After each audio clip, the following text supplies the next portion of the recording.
నేడు సమాజంలో పలు రకములైన సాధనలను అభ్యాసం చేస్తున్నారు సాధకులు. ఏ సాధన ముక్తి పదాన్ని కలిగిస్తుందో అర్థం కావడం లేదు. ఉత్తమ సంస్కారములు కలిగినటువంటి పుణ్యాత్ములకు పుణ్యపురుషులకు వెంటనే సమాధి అవస్థ కలుగుతుంది. గురుదేవులు రామకృష్ణ పరమహంస స్వాతికార్తిలో ఆకాశములో ఎగురుతున్న కొంగల బారులను చూసి వెంటనే వాటి వంక చూసిన వెంటనే సమాధి స్థితి కలిగినది. వారు ఏ ధ్యానము చేయలేదు, యోగము చేయలేదు, మంత్రజపం చేయలేదు.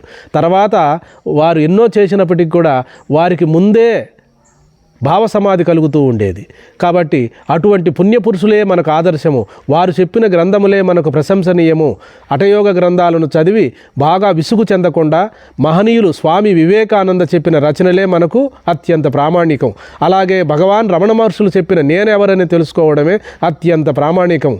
ఎన్ని శాస్త్రములు చదివినప్పటికీ, ఎన్ని తీర్థయాత్రలకు వెళ్ళినప్పటికీ నేనెవరో తెలుసుకోకుంటే అదంతా నిరర్థకమే. కాబట్టి ఆత్మానాత్మ విచారణ చేసుకోవాలి.